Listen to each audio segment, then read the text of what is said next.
Hello, welcome to Edson Barboza versus Lerone Murphy fight predictions from your own UCF podcast. What do we got going on this weekend? May the 18th, Edson Barboza takes on Lerone Murphy. This is a classic prospect versus veteran matchup. Edson Barboza, 38 years old. Lerone Murphy is 32. Neither of these guys are young, but Edson is old. Edson is 5'11" tall. Lerone Murphy is 5'9". These guys have pretty similar reach, with Barboza taking a slight edge, but I don't think that's going to play a huge role. Barboza, his wingspan, his reach has always been less important for dictating how closely he fights, because his number one weapon has always been his kicks. Barboza has been the poster boy of head kick knockouts, body kick knockouts, and every other type of kick that you can imagine in the UFC. He has some of the most amazing KOs. His highlight reel is astounding, and they're going to continue using his knockouts to promote the organization for years to come.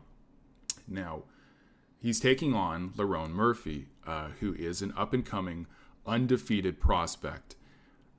What's more is that Murphy is not a one-trick pony. He's doing a lot to get these wins. He's getting wins by knockout. I believe half of all of his wins are by knockout.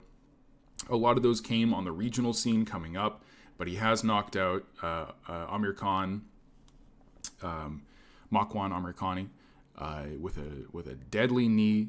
His punches seem to have a hell of a lot of stink on them as well.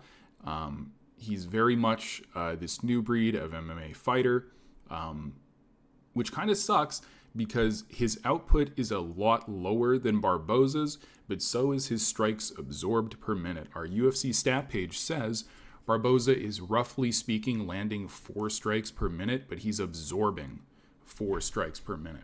Whereas, by contrast, Murphy is landing about 3.5 strikes per minute, but he's only absorbing 2.5. What this means is that Murphy is probably going to apply pressure. He's always walking forward in his fights. He's not backing up.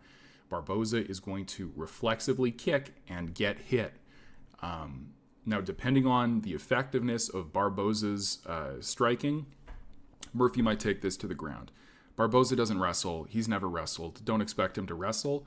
But if Murphy starts to have some trouble on the feet, he has that in his back pocket. His last fight against Culibao, he spent more time on that dude's back than you should be able to. If you can get to the backpack position, as of right now, it's a very safe and effective way to burn out a round where you are technically winning.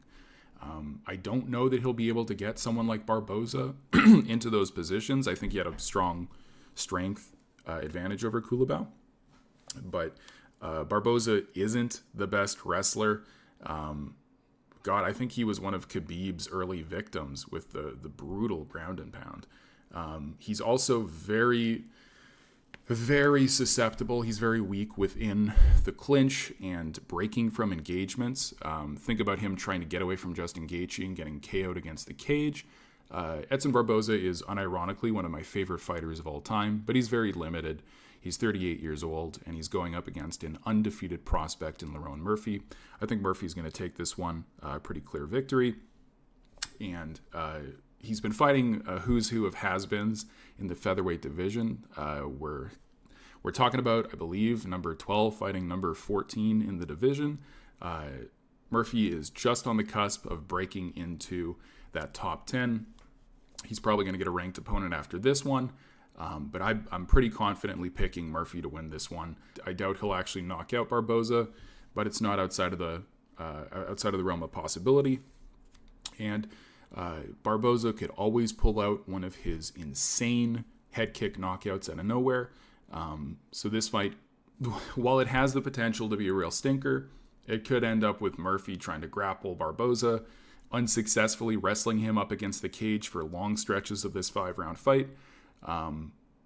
If it gets that way, you're going to have to start rooting for Barboza. Send him your energy, and he just might give you that flying knee.